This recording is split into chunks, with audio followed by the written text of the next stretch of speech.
కృష్ణా జిల్లా పామర్రు మండలం Nimmakuru ZP హైస్కూల్లో minor బాలికపై లైంగిక వేధింపులకు పాల్పడిన ఉపాధ్యాయుడిని పోలీసులు అరెస్ట్ చేశారు. ఆగస్టు 1న వెంకట నాగేశ్వరరావు 7వ తరగతి చదువుతున్న మైనర్ బాలికను వేధించారు. అయితే నిన్న రాత్రి బాలిక తల్లి పోలీసులకు ఫిర్యాదు చేసింది. దీంతో పోలీసులు ఉపాధ్యాయుడిని అరెస్ట్ చేసి స్టేషన్కు తరలించారు.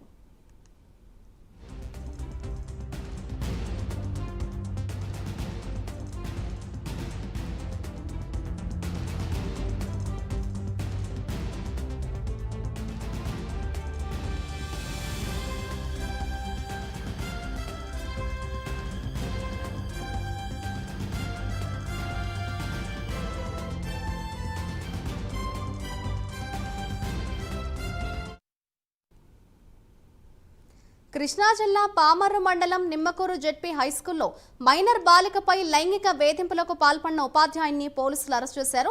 ఆగస్టు 1న వెంకట నాగేశ్వరరావు 7వ తరగతి చదువుతున్న మైనర్ బాలికను వేధించారు. అయితే నిన్న రాత్రి బాలిక తల్లి పోలీసులకు ఫిర్యాదు చేశారు. దీంతో పోలీసులు ఉపాధ్యాయుడిని అరెస్ట్ చేసి స్టేషన్కు తరలించారు.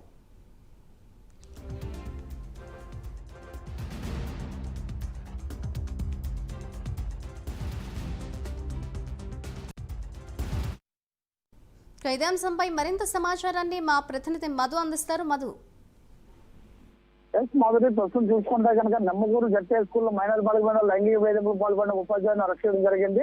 అయితే అతను ఆ పాప చూసుకుంటే కనుక ఆ పాప 7వ తరగతి చదువుతున్నా కూడా తల్లిదండ్రులు కూడా చెప్తున్నారు, తల్లిదండ్రులు పోలీసులు కూడా చెప్తా ఉన్నారు.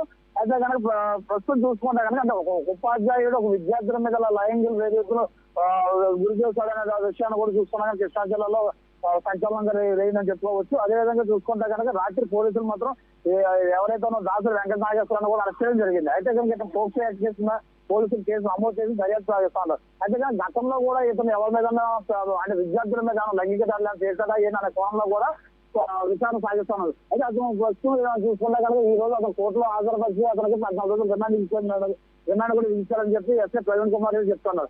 అయితే కనుక ఇదే అంశాన్ని చూసుకుంటే కనుక నిమ్మకూరు జెడ్పీ హై స్కూల్లో మైనర్ బాలిక అంటే ఈ ఘటన ఒక జిల్లాలో ఒక జెడ్పీ హై స్కూల్ అనే కాకుండా గతంలో కూడా చాలా దూరం జరిగింది. అంటే ఉపాధ్యాయులు అంటే పిల్లల మీద ఇలాంటి లైంగిక వేధింపులు ఎందుకు గురి చేస్తున్నారనే కోణంలో కూడా పోలీసులు దర్యాప్తు సాగిస్తా ఉన్నారు చెప్పుకోవచ్చు. అయితే కదా ఇతనైతే కనుక రాత్రి అరెస్ట్ చేయడం జరిగింది. అతని మీద పోక్సో చట్టం కింద కేసు నమోదు చేసి న్యాయమూర్తి ముందు ప్రవేశపెట్టారని చెప్పచ్చు. మాదిరి రైట్, థ్యాంక్ యూ మధు.